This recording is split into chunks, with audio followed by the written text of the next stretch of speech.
Welcome to the Institute of Museum and Library Services, Office of Museum Services informational video, Inspire Grants for Small Museums Grant Program Applicant Information Session. The goal of this video is to provide an overview of our Inspire Grants for Small Museums Grant Program, which we call Inspire for short, and the process of preparing an application for funding. This video is organized into 7 chapters. What is Inspire? This section explains the purpose and design of the Inspire Grant Program. What can Inspire Grants fund? This section explains the types of projects that can be funded in Inspire and the amount of funds that can be requested.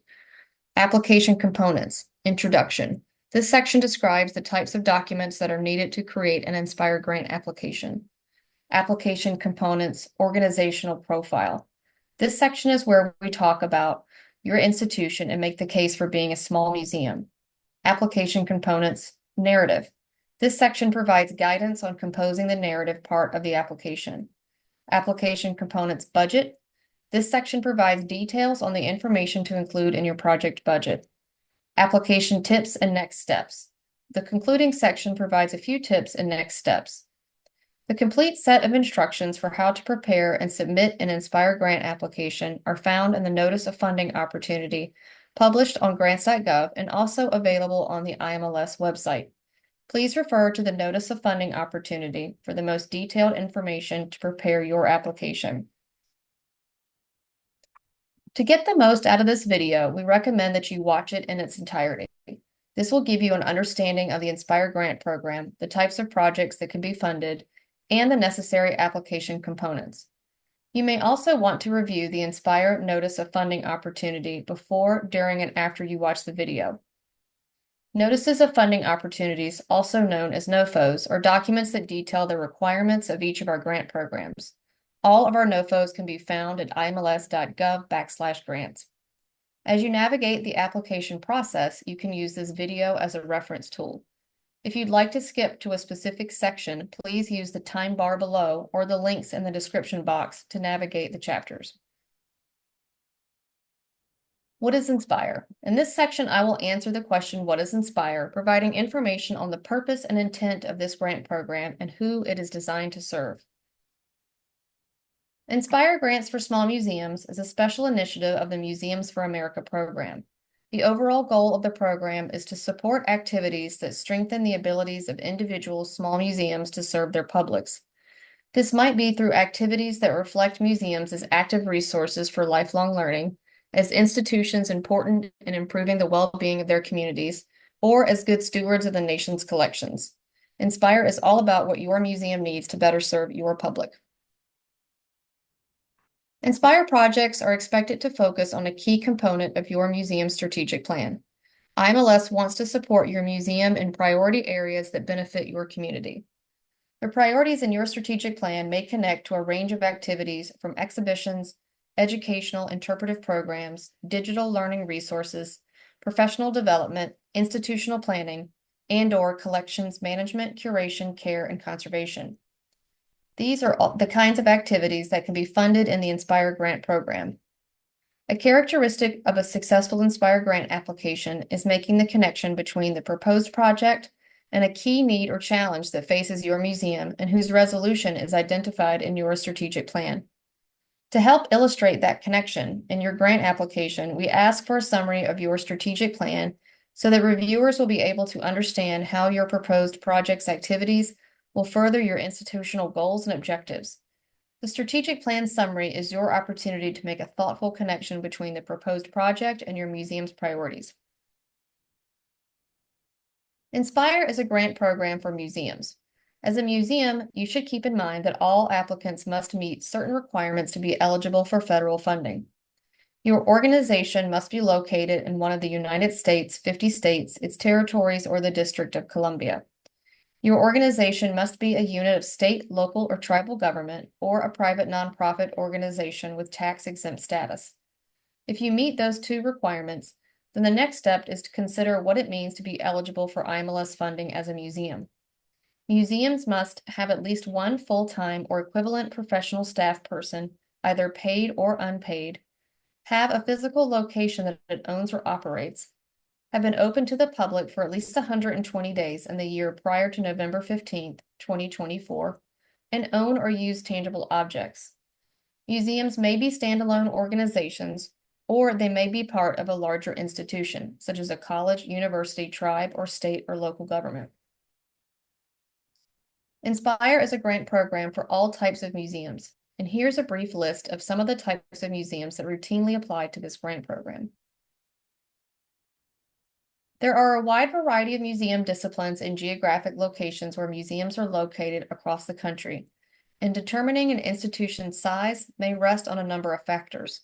As a result, IMLS invites applicants to consider whether their organization is a good fit for this special initiative, and to make a case clearly within the application's organizational profile document for why they are a small museum. Reviewers will use the information provided in the organizational profile to determine if the applicant made a clear case for being a small museum. Applicants should think about a range of attributes that describe their organization, such as number of staff members and volunteers, an estimate of total person hours worked per week, operating budget and sources of revenue, number and types of objects in the collection, size of facility and property, types and numbers of audiences served, and size relative to other organizations of the same discipline or within the same geographic region. What can Inspire fund? In this section, I will answer the question, what can Inspire fund, providing details of the types of projects and associated goals and objectives within the Inspire grant program, as well as offer some summary data on the number and type of Inspire projects that were funded last year. Inspire grants are designed to support project-based activities, so let's take a minute to consider just exactly what that means. The Project Management Institute has a good definition, which is a temporary endeavor undertaken to create a unique product, service, or result. They go on further to explain that a project is temporary because it has a defined beginning and an end in time, and therefore defined scope and resources. And a project is unique in that it is not a routine operation, but rather a specific set of operations designed to accomplish a singular goal. We recommend that you keep this definition in mind as you conceptualize your IMLS project. Think of it as a temporary, non-routine set of activities which collectively have a beginning and an end in time, a defined scope requiring specific resources, and which are designed to accomplish a specific singular goal. Keeping our focus on project-based activities, let's look a little further at what characteristics are most often seen in a successful Inspire application. Institutional impact. The project addresses a key goal identified in the institution's strategic plan. In-depth knowledge. The project design reflects a thorough understanding of current practice and knowledge about the subject matter. Project-based design. The work plan consists of a set of logical, interrelated activities tied directly to addressing the key need or challenge. Demonstrable results. The project generates measurable results that tie directly to the need or challenge it was designed to address. Successful projects most often exemplify all of these four characteristics and fit well within the Inspire grant program. It's been our experience that unfunded applications fail to deliver convincingly on one or more of these areas. With that concept of project in mind, let's turn to the program goal and its associated objectives. You should align your proposed project with one of these associated objectives. The choice of objective should be identified clearly in the narrative. Why is your decision about which objective to choose so important? For one thing, your application will be reviewed by museum professionals who have experience and expertise in these general categories. And for another, your application will be competing against others who have chosen the same objective. In short, the entire review process incorporates an assumption that your project aligns with the objective you've identified. So it's an important choice. So let's look at what kinds of activities a project in each of these objectives might include. In this and the two slides that follow, we include a list of the types of projects that fit within the associated objective. A project in lifelong learning might include, but is not limited to, all or part of an exhibit, program development for all types of audiences, creating interpretive plans, media, training for teachers, partnerships with schools or out-of-school audiences, or program evaluation. As you plan your project under this program objective, we strongly recommend starting with the concept of learner at the center and build around it. Spend time really thinking through who your learners in this project are and what their needs are. It's not likely going to be everybody, so who is it really? What do they want to learn? What do you want them to learn? And what's the best way to get at it? We'll get to the whole idea of problems and needs in a few minutes, but a major takeaway here is to be focused in identifying your audience and in thinking about who you are going to serve them. An institutional capacity project is likely to include activities that contribute directly to your work to build the capacity of your museum. A project in institutional capacity might include, but is not limited to, institutional planning and policy development and the recruitment, training, and development of museum staff and volunteers. Our third program objective is that of collection stewardship and access, and this includes just about anything you need to do for and with collections, except acquire them. We are very open to projects that have multiple components configured in ways that make sense for you. One project might consist of cataloging, taking digital photographs, and updating database records, while another might combine digitization activities with rehousing. We support conservation projects of all kinds, general, detailed, and environmental surveys, as well as treatments and environmental improvements. And you are welcome to incorporate aspects of training and/or collections management into these projects if doing so makes sense for your situation.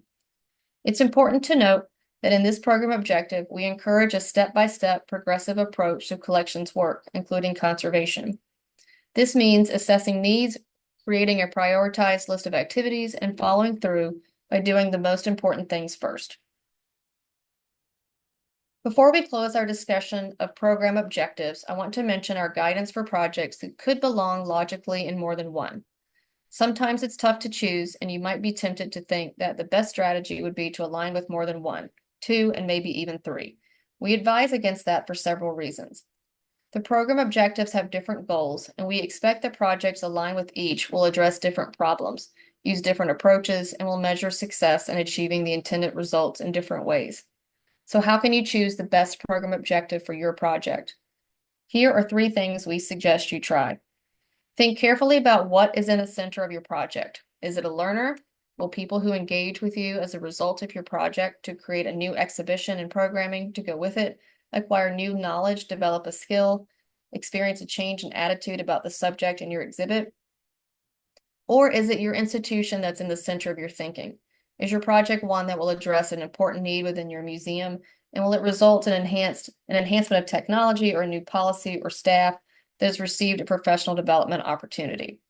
Or is your project about the collections? Will your project result in a better managed, better cared for, and more accessible set of objects? A second way to go at this might be to think about who you want to review your application. If you apply under lifelong learning, we will put your application in front of educators, learning theorists, and professionals with deep experience in understanding how people learn in museum environments. Would you rather we put it in front of a combination of experts in museum planning, website design, or policy creation? If that sounds right, then it may push you toward institutional capacity. And if you apply under collection stewardship and access, you can be confident that your application will be reviewed by some combination of registrars, collections managers, curators, conservators, or collections information specialists. If that seems appropriate, then this is most likely your best choice. Lastly, a third strategy to try might be to make a list of all the activities you plan to carry out. Then assign each to a program objective and then count to see where most of these activities occur and where most of the time and money will be spent, and that might provide your answer. Inspire supports projects of all sizes, but there is a specific range of funding available in this program. For a small project, your project budget can request a minimum of $5,000 to a maximum of $25,000 in federal funds with no cost share required.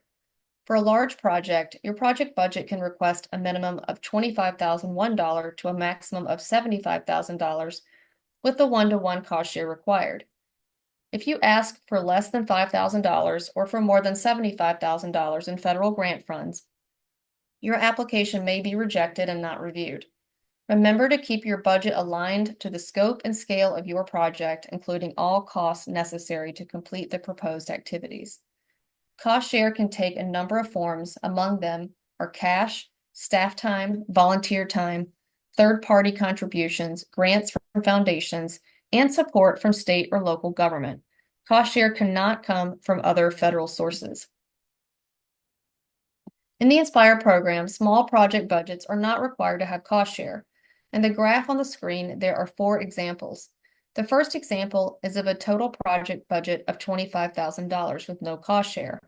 In the 3 other examples, the IMLS request amount never exceeds $25,000, but the applicant is choosing to include partial cost share. Large project budgets in the Inspire program are required to have at least a 1-to-1 non-federal cost share. In the graph on the screen, there are 4 examples. In all examples, the IMLS request amount and the cost share are 1-to-1. Applicants can choose to have more than the required 1-to-1 cost share for large projects. The number of applications received and the number of awards made can vary from year to year. Here is a snapshot of our most recent application and award cycle. In FY24, IMLS made 78 Inspire awards with a total of $3.32 million in federal funds. We received 234 Inspire applications last year, resulting in 33% of those applications being funded. About 44% of the Inspire awards were for projects supporting the lifelong learning objective. 39% of the projects supported the collection stewardship and access objective, and 17% of the projects supported the institutional capacity objective. In this slide, you can see how many projects were funded across the 2 funding levels, large projects and small projects, organized by program objective. And lastly, you can see that we supported an equal number of small and large projects in FY24. In this section, we will introduce the components of an Inspire grant application and provide an overview about the required, conditionally required, and supporting documents. The Inspire Notice of Funding Opportunity includes a complete list of all the application components. Most of these components are created by applicants and saved as a PDF for uploading as part of your application package in grants.gov. The table of application components lists which application components are required, as well as those that are conditionally required. For example, some components are included in the application depending on the type of applicant or the type of project. Aside from the SF424S and the IMLS Museum Program Information Form, which are completed in the grants.gov workspace, all application components must be submitted as PDF documents. These are the required documents. All applications must include the documents listed here. Omission of even just one might result in your application's rejection. Also important to note, there is a 5-page limit for the narrative. If you exceed the page limit specified in the Notice of Funding Opportunity, we must remove the extras before your application goes out for review. The second category of application components is that of the conditionally required documents. Some applications must include 1, 2, or even all 4 of these, and it's your job to figure out which are required for yours. If you are applying as a nonprofit, then you must include your proof of nonprofit status issued by the Internal Revenue Service. We will not accept a letter of state sales tax exemption as proof of nonprofit status. If you are using a federally negotiated indirect cost rate in your budget, then you must include a copy of your final rate agreement. If you will create digital products during the course of your project, then you must complete and submit a digital products plan. If you are requesting support for conservation treatment, then you must include detailed condition reports and/or formal conservation treatment proposals. Just like the required documents, omission of even one might result in your application's rejections. Please note that the term digital product includes 1, digitized and born digital content, resources, and assets, and 2, software. If you are creating any of these types of materials, you must include the form with your application. The third group of application components is supporting documents, and here is a partial list of examples. Supporting documents are optional. You may submit some or none. Include only those items that will supplement your proposal. This is not the place to introduce brand new information.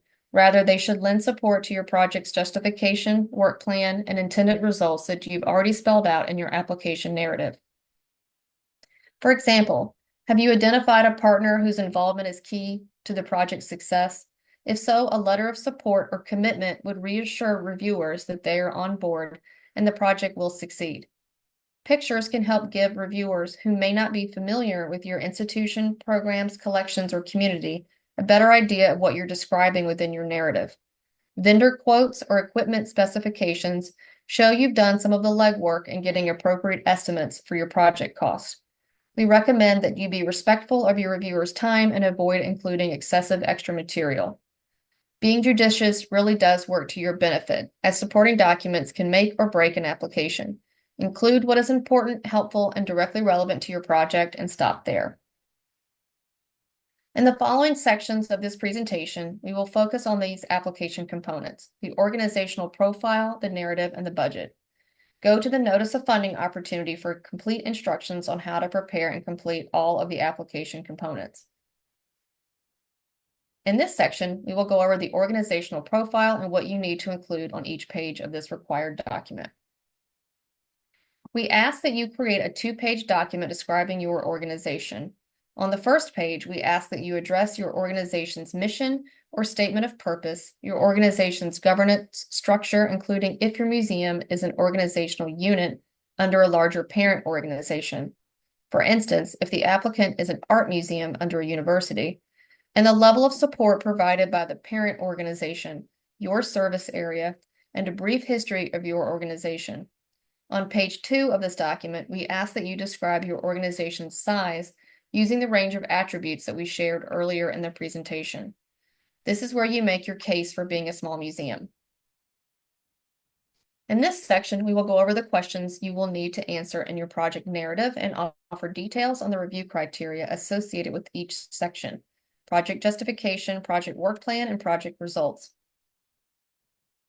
Now let's talk about the narrative of your proposal. You have 5 pages to cover 3 very important issues, and the Notice of Funding opportunity provides lengthy guidance on what the narrative should cover. First is the project justification. What need, problem, or challenge will your project address, and how is it identified? Describe how you have used demographic information, economic circumstances, condition assessments, and other relevant data from reliable sources to define the need, problem, or challenge and develop the scope for the project. Who is the primary audience for your project, and how have they been involved in the planning? The primary audience refers to those who will be most immediately and positively affected by your project. Identify the number of individuals in the primary audience or in each primary audience if you have more than one. Who are the ultimate beneficiaries for this project? Beneficiaries refers to those who are likely to be aided in the long term by your project. They may or may not be the same as your primary audience. Identify the number of individuals who will benefit from your project in the long term if reliable and defensible counts are possible. Otherwise, describe the characteristics of the beneficiaries you expect to be served eventually by your project. In step 6 of the Notice of Funding opportunity under peer review criteria, you will find a list of questions that reviewers are asked to consider when they review your proposal. It is a good idea to refer to these as you craft your narrative to be certain you are providing reviewers clear, solid information. You will see that they correspond directly with the prompts you were given to write your narrative. Because the need, problem, or challenge is foundational in your application, keep these points in mind. The federal government wants its investment to result in something getting better. As you define your need, problem, or challenge, articulate what will get better as a result of your project as precisely as possible. Will someone learn something, develop a skill, change an attitude? Will an institutional policy be created to help move your institution forward? Will staff receive professional development opportunities? Will collections be better cared for? Will their lifespan be extended? Will access to your collections and the information surrounding them be expanded? Identify why it is important that this particular change happens. Hone your problem definition carefully in clear, succinct terms. Gather and present data that support your problem definition. Project work plan. If the project justification section was the why, the project work plan section is where you identify the who, what, when, and how. Who will do what activities when and using what resources. You should explain how you will track your progress toward achieving your intended results and what you'll do if you need to correct course. We also ask you to think about risks that are inherent in your particular project and tell us how you've taken that into account in your planning. I'll say more about this in a few minutes. Reviewers will evaluate your proposal on how well your activities are informed by appropriate theory and practice and whether the goals, assumptions, and risks are clearly stated. Reviewers want to see that the team you've put together has the experience and skills necessary to complete the work successfully, and whether your schedule is realistic and achievable.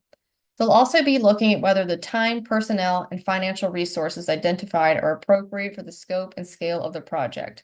They will consider if you've described a clear methodology for tracking your progress and adjusting course when necessary. Your work plan will be built on activities, so it's important to be clear about what an activity is. An activity is something that someone does. It has a beginning and an end, just like projects, and you know when it's finished because it doesn't need to be done anymore. It is no longer on your to-do list. An activity is not a goal, a result, or an outcome. Rather, it is something you do as part of striving to achieve those. Aim for a reasonable level of granularity in identifying your activities. We also ask that you think about risks that are inherent in your project and to tell us how you've taken that into account in your planning. Think of it as answering the question, what if? There is no checklist of risks, but every project has them. The best proposals will show that you are aware of them and have thought through a plan for dealing with them. Look at your activities and think about what could go wrong. Focus on the ones where your experience, your own or that of a group, tells you, yes, that could happen, and identify steps you would take in response. IMLS knows things go differently than expected. We just want you to prepare by identifying implementable options. Here are some examples of risks that might be a part of a project for which you might seek Inspire funding. A project may be structured around interns who will be selected and trained according to well thought out processes. What will happen if one or more interns drops out? What's the plan for replacing them mid-project? A project might involve rehousing collections into new museum quality collection storage furniture, might run into delays in preparing the space or in the delivery of the cabinets. What happens to the collection items then? How will the institution ensure that they remain safe and secure? Project results. The third section of your narrative should be devoted to articulating your project's intended results. This section is your chance to convince the reviewers that your project will result in something getting better. The need or problem you identified in your project justification will be addressed directly, and it will be diminished or eliminated altogether. We ask you to tell us what data you will collect and report in order to measure your project's success. If your project will generate tangible products, and most do, here's the opportunity to describe them and make the case that they will be useful. And last but not least, we ask that you tell us how you will sustain the benefit of the project. How will this improvement that you propose to make continue once your grant is over? Reviewers will give us their opinions on how well you've designed a feasible plan for collecting and reporting data, how likely the improvements that you propose will be realized, will the tangible products you plan to create be accessible to the primary audience you identified, and whether your plan for sustaining the benefits of the project are reasonable and practical. We often hear that defining intended results and success measures is challenging for applicants, so it's worth spending a bit of time on this here. Let's think back to the questions we referenced a couple of slides ago when we talked about defining the need, problem, or challenge that your project is addressing. If you said someone will learn something, how will you know? If your problem is related to segments of your community being better able to work together, how will you know when that has been achieved? If collections will be better cared for, how will you be sure and how will you measure better? If you're digitizing to expand accessibility, how will you know when you've done it? All of your results should tie back to your need, problem, or challenge. You may well experience tangential benefits and/or positive outcomes, but make sure you identify them as in addition to and not instead of your original intended results. Reviewers are likely to see that as a disconnect. So to recap, your narrative has 3 sections: project justification, project work plan, and project results, and you have 5 pages for it. The sections are all equally important. Write clearly, address what we ask you to address, and keep an eye on those review criteria. We're telling you here exactly what the reviewers will look for, so make it easy for them to find it and understand it. In this section, we will provide information on what to include in your project budget and budget justification and provide some examples of allowable and unallowable costs. An important component of your application is the budget. This is the part of the application where you specify all the costs associated with your proposed project. The budget consists of two required components, the IMLS budget form and the budget justification. The IMLS budget form is a fillable PDF that accommodates up to 3 years of project activities and expenses. The budget should include the project costs that will be charged to grant funds, as well as those that will be supported by cost share, if applicable. In-kind contributions to cost share may include the value of services, e.g. donated volunteer or consultant time, or equipment donated to the project between the authorized start and end dates of your project. All the items listed, whether supported by grant funds or cost share, must be necessary to accomplish project objectives, allowable according to the applicable federal cost principles, auditable, and incurred during the award period of performance. The IMLS budget form can be downloaded directly from the IMLS website. As you develop your budget, keep in mind that there are certain costs that are either allowable or unallowable according to federal regulations. The allowability of a cost item for all federal grants are specified in the Code of Federal Regulation, or CFR, sometimes referred to as 2 CFR 200 for short, but the full title is Title II, Subtitle A, Chapter 2, Part 200, Uniform Administrative Requirements, Cost Principles, and Audit Requirements for Federal Awards. Using the 2 CFR 200 as a basis, we've developed a short list of allowable costs that are most common to Inspire projects. See page 18 of the Inspire Notice of Funding Opportunity, which includes a partial list of the most common examples of allowable costs. This short list of allowable costs are also shown on this slide. These costs may be part of what you ask IMLS to pay for with federal funds or what you will pay for as part of your cost share. The rules about allowability apply equally to grant funds as well as cost share. When completing your project budget, be sure to check that all the costs you include, whether grant funds or cost share, are allowable.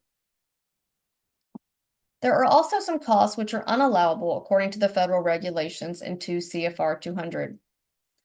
In the Inspire Notice of Funding Opportunity, we also provide an abbreviated list of unallowable costs. These are also listed on this slide. Unallowable costs may not be part of what you ask IMLS to pay for, nor can they be part of what you will pay for as part of your cost share.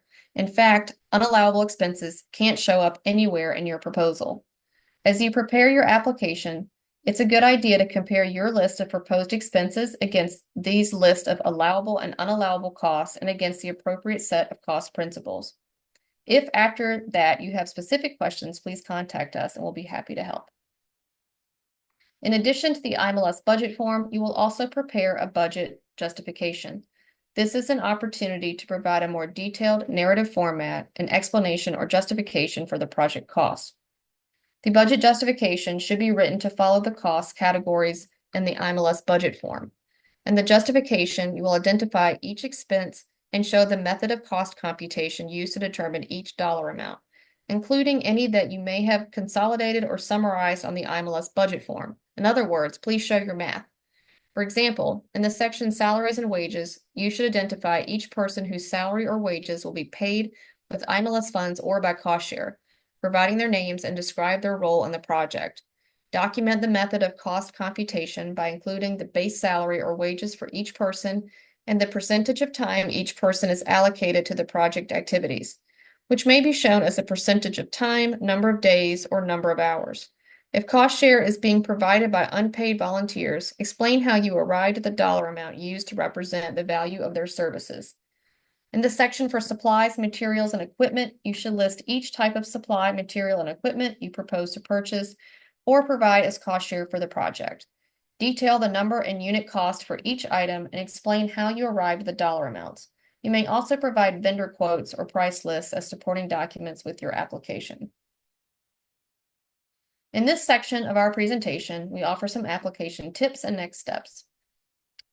We can only make grants to eligible applicants that submit complete applications, including attachments on or before the deadline. So here are some tips to help you do that. Start early. You've already done that by participating in this webinar.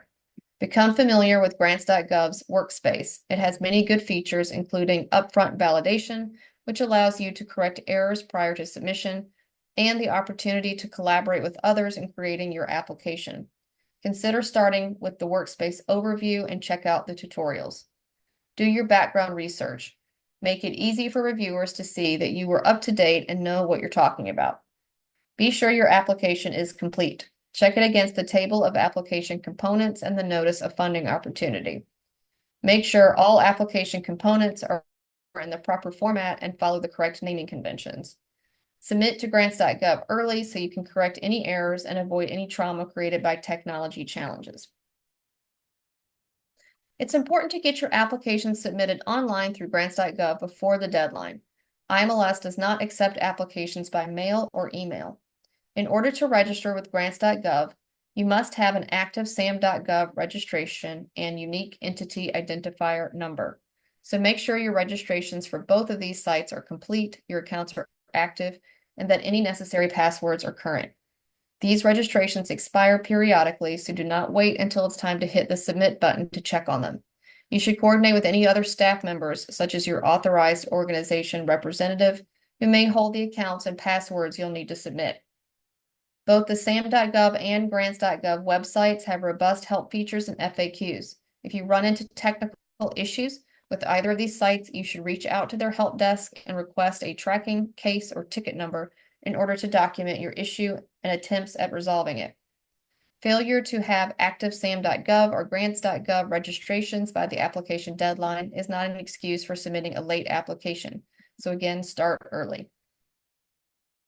There are many components to the application, and the narrative is an essential and critical part of the package. Peer reviewers, museum professionals from all types of museums will be selected by IMLS to read each application and provide constructive and critical comments on the strengths and weaknesses of the proposed projects. They also base their reviews only on the information contained in the application. So don't assume that a reviewer or IMLS will know something about your museum or your proposed project. To help make sure your narrative is as clear and complete as possible, revisit the Inspire Notice of Funding Opportunity and follow the narrative outline it provides. Be sure to consider the review criteria associated with each section of the narrative. Use headings, subheadings, or numbered sections in your narrative to make it easy for reviewers to read. Avoid generalities, acronyms, and jargon. The people who will review your application are museum professionals, but they may not be totally familiar with your particular field's shorthand. Make it easy for them to understand what you mean. An advantage to starting your application early is that you can ask a colleague to review everything with fresh eyes before you submit. Ask them to act like a reviewer who's seeing this for the first time. Here are a few important dates relating to Inspire applications. Applications must be received through grants.gov by 11:59 p.m. Eastern Time on November 15th, 2024. The date is non-negotiable. The timestamp is auto-generated by the grants.gov system, and we have no ability to override it. We will say this repeatedly to start early and submit your application early. That way, if you encounter a difficulty of any kind when submitting your proposal, you'll have some time to resolve the problem and resubmit. After the application deadline, IMLS staff will review your application for completeness and eligibility, and you will hear from us via email if there are any problems. Next, we will select experienced and knowledgeable peer reviewers to read your applications and provide scores and comments based on the criteria outlined in the Inspire Notice of Funding Opportunity. IMLS staff will examine your budget, your financials, and your track record with past and current grants. We then prepare materials for the IMLS Deputy Director for Museums and the IMLS Director. By law, the IMLS Director is charged with the authority and responsibility to make final award decisions, and this typically happens in July. In early August 2025, we will notify you by email of the award decisions and provide the scores and comments created by the reviewers. Inspire projects must be scheduled to start on the first day of September 2025. As you read through the NOFO and prepare your application, additional questions may arise before the application deadline. We can help you with learning more about the Inspire Grant Program or other grant programs at IMLS, address any specific concerns with the various application components, or help you understand the review process. You may contact IMLS program staff by email or phone. Contact information is listed on the grant program landing page on the IMLS website. You may also schedule a counseling call to meet directly with program staff. Use the links found on the grant program landing page to find an available time slot on our calendars. You will then receive an email with a calendar invite and a Microsoft Teams meeting link. Thank you very much for your interest in IMLS and the Inspire Grants for Small Museums funding opportunity. I hope you have found the information in this applicant webinar helpful. Good luck, and we look forward to seeing your application in November.